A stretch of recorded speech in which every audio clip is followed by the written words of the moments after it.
이번 대선은 선진국의 길이냐 베네수엘라로 가는 길이냐를 가늠하는 마지막 기회가 될 수도. 국민의힘 지지층의 사람들이 한 50% 정도가 윤 후보한테 가 있기 때문에 근데 그게 무너지면 바로 무너집니다. 윤석열 후보는 이재명이 못 당해요. 시간이 지나보세요. 아마 내일쯤 되면 여론조사 나오는 거는 역선택이라는 말이 아예 입에서 안 나올 그런 여론조사들이 쏟아질 겁니다. 경기도의 차배석을 본선에 가서 누가 잡을 수 있겠습니까? 잡는 사람은 제가 생각하기에 홍준표가 제일 낫지 않느냐. 아마 토론 시작되기 전에 아마 골든 크로스도 갈 수 있겠다 그런 생각입니다.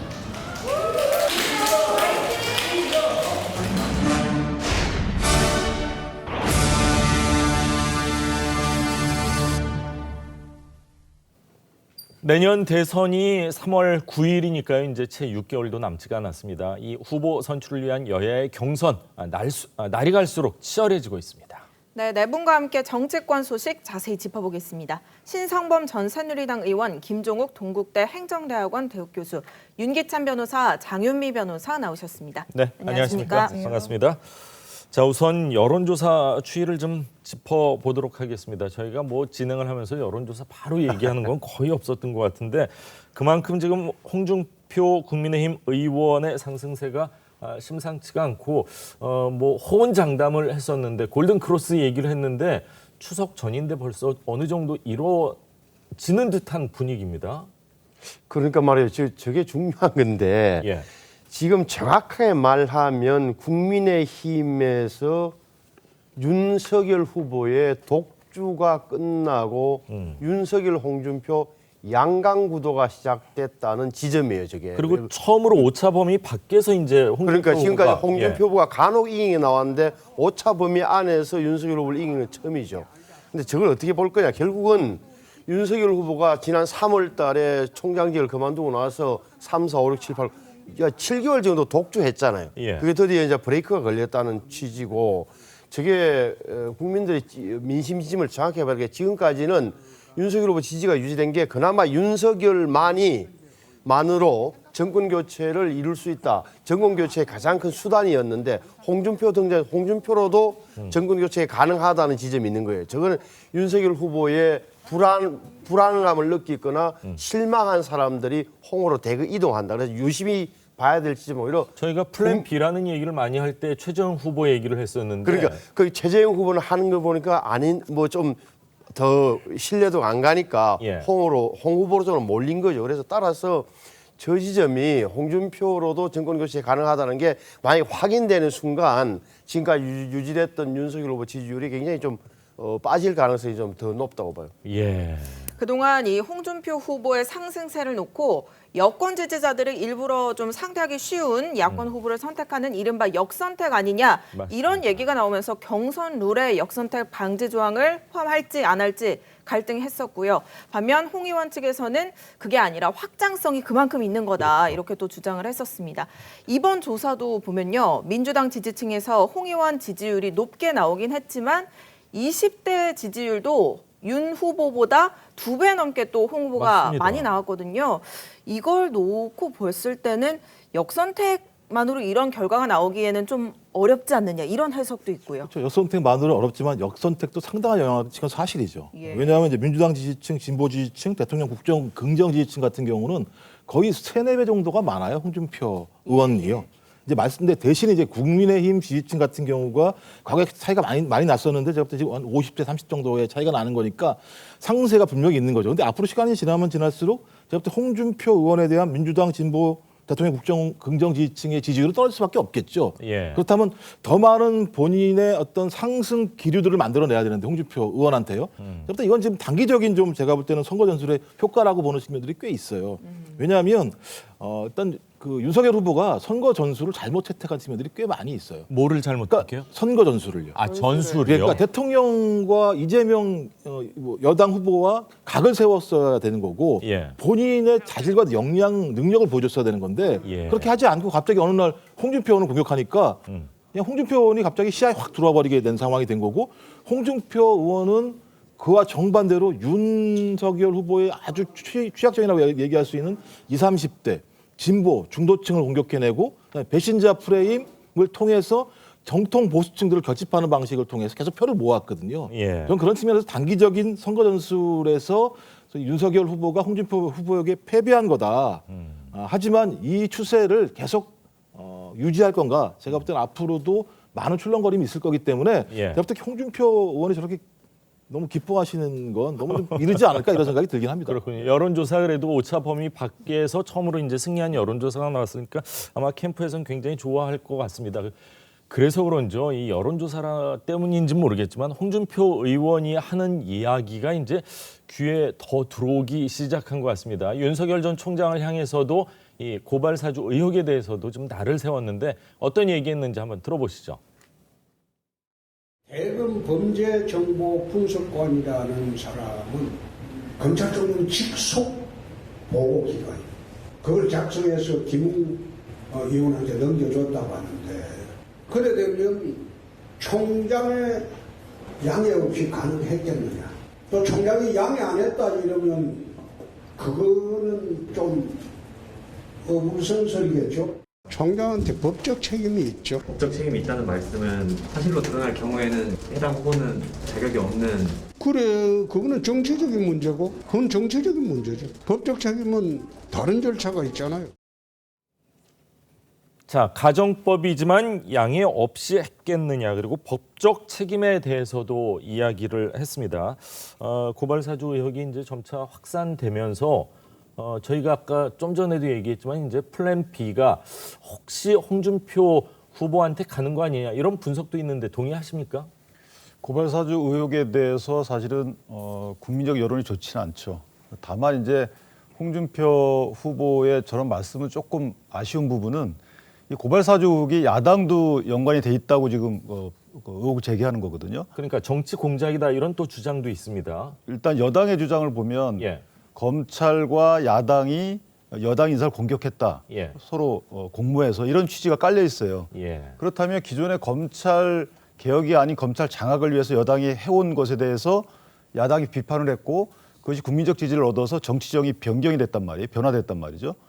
그런데 이 정치정을 또다시 여당 쪽으로 변경할 수 있는 여러 가지 언행은 조금 자제를 해야 되겠죠. 그러니까 윤석열 후보를 적합하지 않다라고 공격하는 거는 당내에서 있을 수 있는 일인데 예. 저것이 야당에까지 연결시키는 이런 프레임은 막아야 되는 게 후보들의 공통된 관심사가 돼야 되지만 민주당에서는 이제 원팀 얘기 계속하는데 지금 원팀 그런 의미로 말씀을 하시는 그러니까 거예요? 원팀을 넘어서죠. 이것은 예. 정당적 기반에 영향을 주는 것이죠. 예를 들면 예. 여야 간의 지지율 변화를 초래할 수 있는 언행이기 때문에 저런 부분은 일종의 당내 경선의 범위를 조금 넘어선다는 생각이 들고 아마 그런 의도에서 말씀하지는 않으셨겠지만 향후에는 좀 그런 결과가 초래될 수 있다는 부분도 좀 감안해 주셨으면 좋겠다는 생각입니다.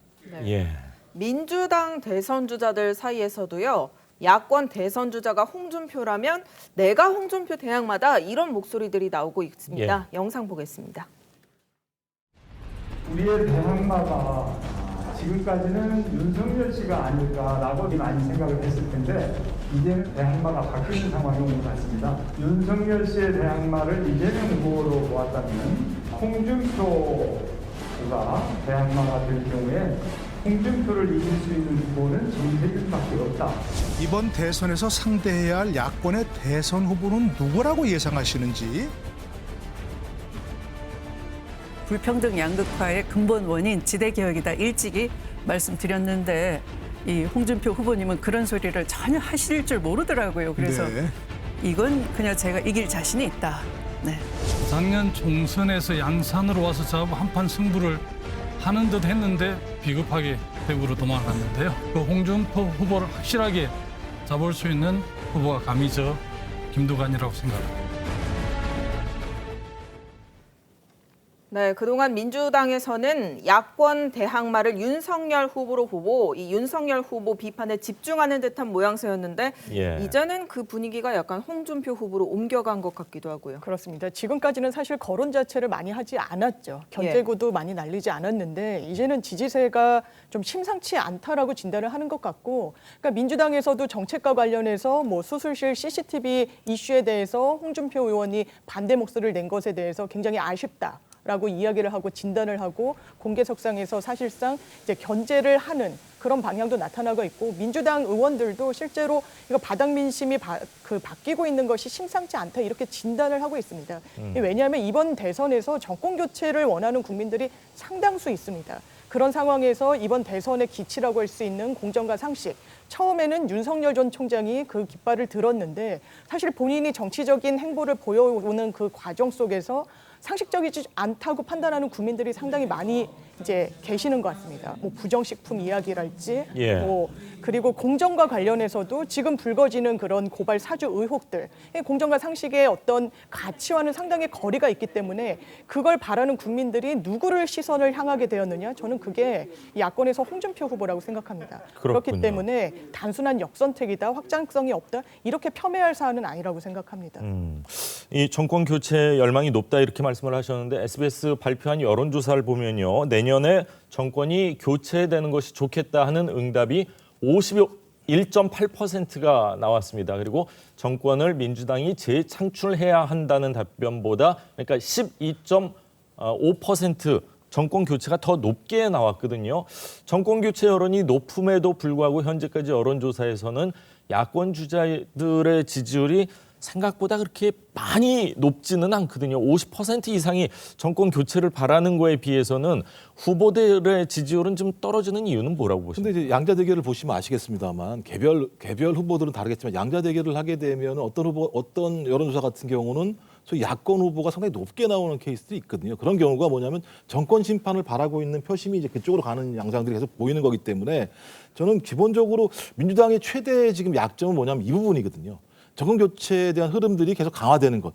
그러니까 서울시장 보궐선거 이전 같은 경우가 지금과 유사한 양상이었습니다. 그러다가 서울시장 보궐선거 이후에는 그 격차가 상당히 줄어들어서 5%까지도 줄어들었었거든요. 근데 지금 다시 벌어지는 양상이기 때문에 이 문제가 가장 민주당에게는 두려운, 그러니까 후보가 두려운 게 아니라 민심이 두려운 거죠. 민심의 흐름이 그렇게 갔을 때에는 저는 웬만한 후보라고 얘기한다면 정권 심판론 바람 타고 올라가가지고 소위 자질과 역량에 큰 문제가 없다면 야당이 승리할 수 있는 어떤 하나의 튼튼한 기반이기 때문에 지금 상황 자체가 그다음에 또 거기다가 반대로 민주당 같은 경우는 지속적으로 경선 과정에서 네거티브 중심이었었어요. 그러니까 국민이 먹고 사는 문제, 그다음에 정권 심판이라는 얘기는 뭐냐면 이번 정권이 잘 하지 못했다라고 하는 의미거든요. 그렇다면 이번 정권의 공은 어떻게 다시 계승하고 관은 어떻게 바꿀 것인가에 대한 내용들이 별로 없어요. 또 거기다가 코로나19라고는 어려운 상황임에도 불구하고 거기에 대한 대책도 별로 없는 상황이기 때문에 저는 그런 측면에서 민주당이 가장 지금 두려워해야 될 부분은 무슨 뭐 홍준표 의원의 부상도 아니고 정권 심판의 민심의 흐름이 다시 발화되고 있다는 측면들에 대해서 좀 주목할 필요가 있다고 생각합니다. 그렇군요. 정권 교체돼야 된다가 51.8%인데 후보들의 지지율은 그거보다 한참 못 미치거든요. 야권 후보들. 그만큼 이제 야권을 지지하는 후보들 가운데 이제 2명의 후보가 썩 마음에 내키지 않는다. 뭐 이렇게 해석해도 될까요? 아직은 야권 지지자층이 결집을 안 한 거죠. 아시는 그 국민의힘은 경선 초기잖아요. 이렇게 초기 국면이니까 지금 아예 결집을 안 했다고. 제가 여론조사를 한 말씀 드리면은 홍준표 후보가 많이 따라갔다. 뭐 유심히 봐야 될 지점이 홍준표 윤석열 간의 국민의힘 지지층 안에서 어떻게 지지도가 이동하는가가 첫째고, 두 번째는 뭐 10월 달 넘어가면은 지금 추세대로라면 이재명 지사가 후보가 민주당 후보가 될 가능성이 높으니까 이재명을 이길 사람은 누구냐, 이재명에게 승리할 후보가 누구냐로 쟁점이 이동하게 되면 한 번 더 국민의힘 내부도 출렁거릴 겁니다. 이런 가운데 국민의힘 대선 주자들은 어제 압박 면접을 치르느라 진땀을 흘렸습니다. 어제 6명에 대한 면접이 진행됐고 오늘 나머지 6명이 또 면접을 진행하는데요. 어제 상황 영상으로 보겠습니다.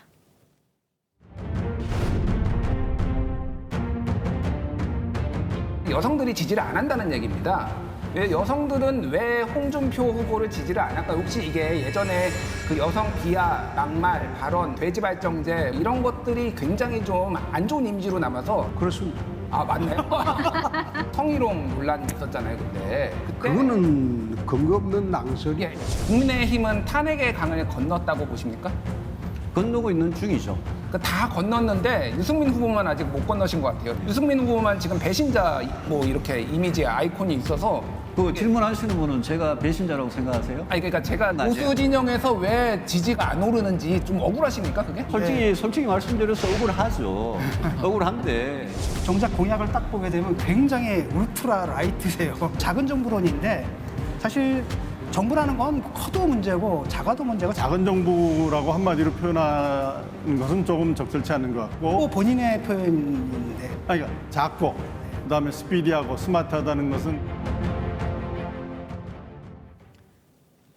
네, 면접관 3명 중에 1명이 진중권 전 동양대 교수였습니다. 굉장히 눈길을 끌었는데 뭐 동시 접종자 수가 유튜브에서만 5만 명이었다고 해요. 그래요. 그만큼 굉장히 국민적 관심은 컸던 것 같습니다. 그 지난번에 왜 후보들 발표했는데 후보들 하는 말이 무슨 학예회 같았다 그랬잖아요. 근데 이번에 성공한 거예요. 국민 압박 면접. 그 두 분이 주도했는데 젊은 김준일 씨하고 저 진중권 전 교수가 했는데 둘 다 누구의 편들어 뭐 홍준표 후보는 골수 좌파들 아닙니까? 둘 다 있겠는데 어찌됐건 저는 다른 성향, 진보 성향의 인사들이 나와서 굉장히 궁금해할 만한 분들을 질문했으니까 유튜브 접속 한때 5만 8천까지 갔다 그래요. 그렇군요. 그 국민의힘으로서는 크게 성공한 거예요. 그리고 지난번에 민주당에 우리 기억합니다만 김경률 회계사를 왜 국민 면접관을 했다가 당내 반발 때문에 취소됐잖아요. 그분이 결국은 조국 흑서도 쓰고 민주당을 비판했던 그런 분들 목소리를 듣고자 했는데 안 된 반면에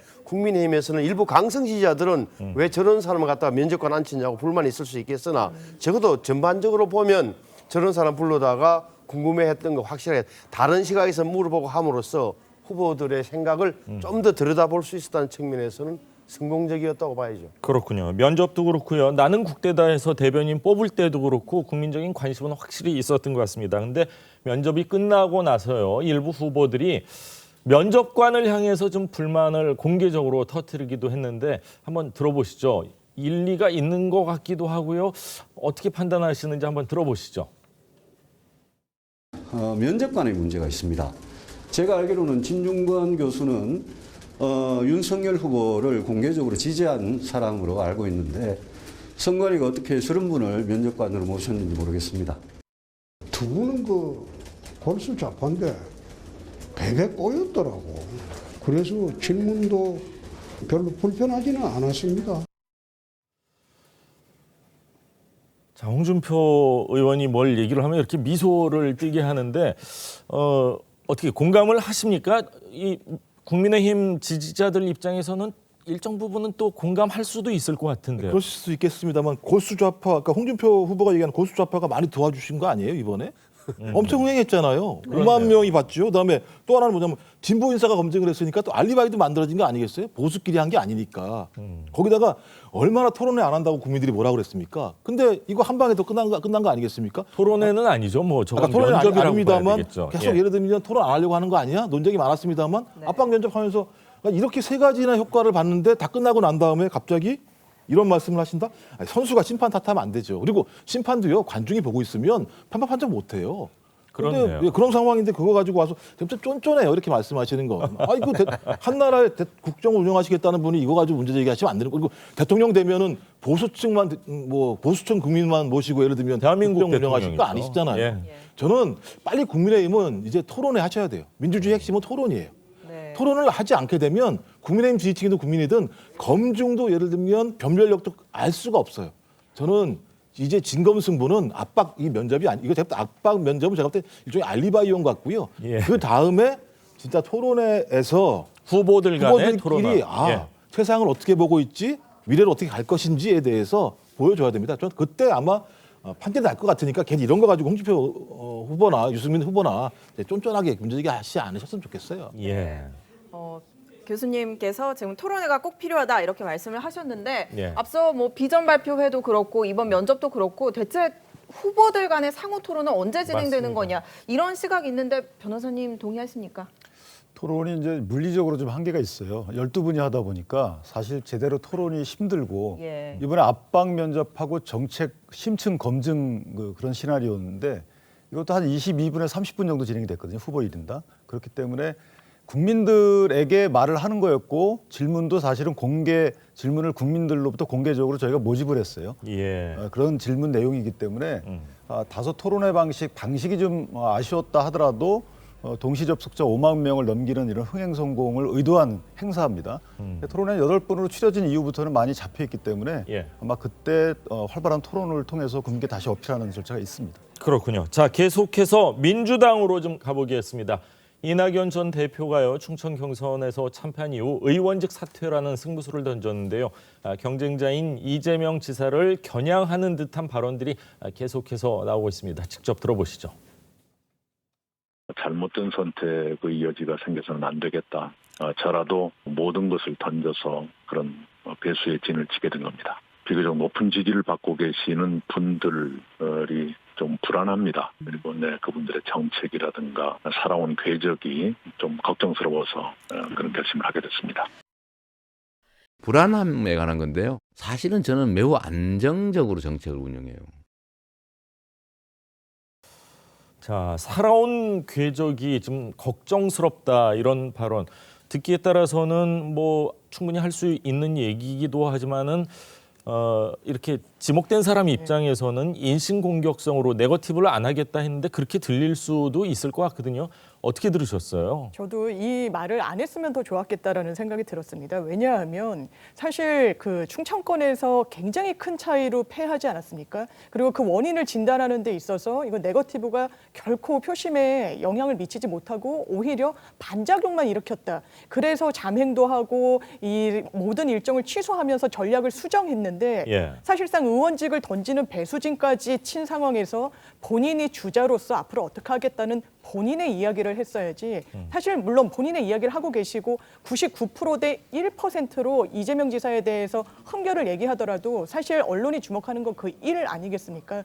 기자였고 본인도 이 상황을 알 텐데 왜 굳이 네거티브를 하지 않겠다고 했고 캠프의 전략상 미스라고 판단받았던 네거티브를 또 이 후보의 입을 통해서 또 한 번 거론했느냐. 그렇다면 이거는 전략 전술적인 측면에서는 상당히 마이너스라고 생각하는데 아마 이낙연 후보가 이게 진심인 것 같습니다. 본인은 정말 정권 교체를 막기 위해서 이 도덕적으로 흠결이 없는 후보가 나서야 된다라고 생각하는 것 같은데 예. 이 국면이 지금 관철되기에는 너무 많이 와버려서 이게 좀 전략적인 측면에서는 좀 올바른 행보가 아니지 않나 안타까운 부분이 있습니다. 예.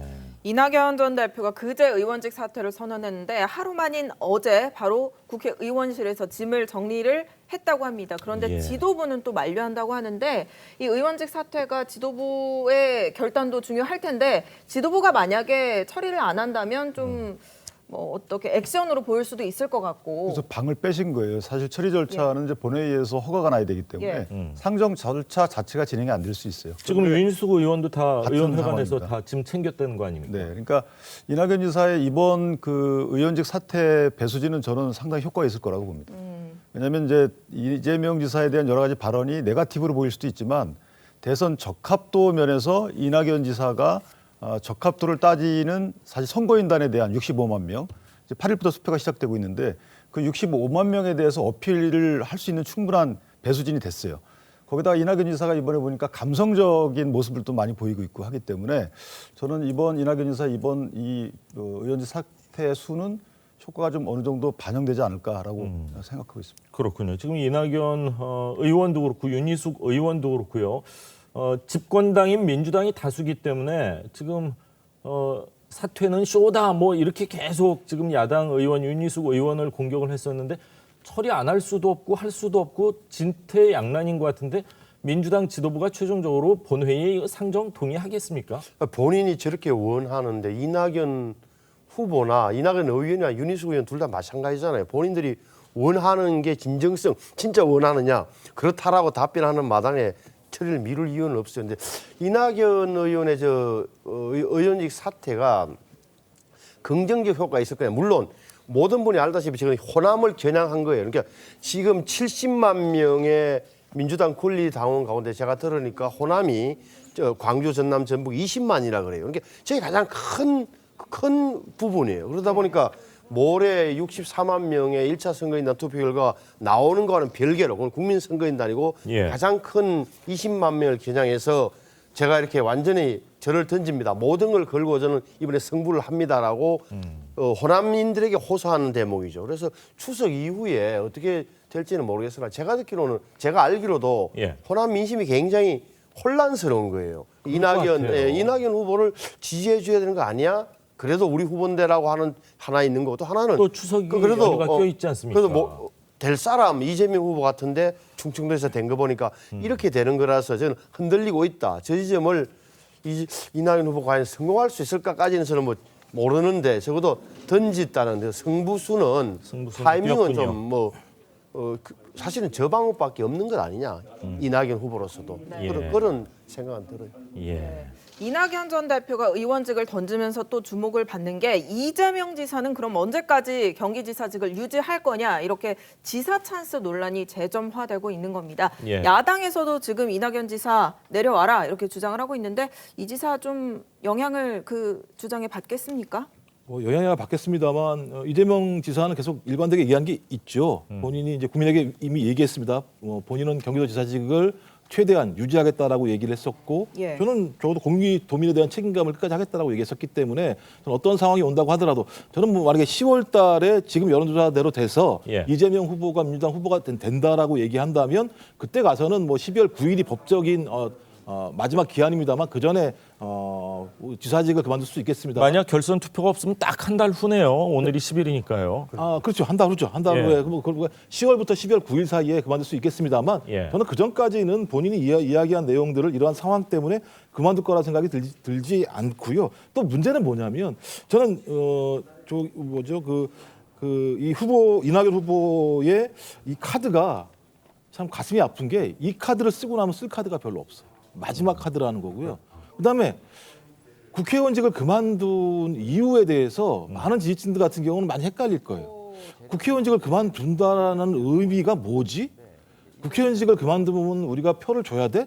이 간격이 너무 멀리 있어요. 말씀하신 것처럼 마지막의 희망은 호남 유권자층이 소위 대세론 이길 수 있는 후보에게 몰표를 줄 것이냐 또 아니면 민주당의 경선 흥행을 위해서 소위 균형추를 맞추려고 할 것이냐라고 하는 측면인데 저는 그러기에는 이낙연 후보의 국회의원 사퇴 카드는 너무 강해요.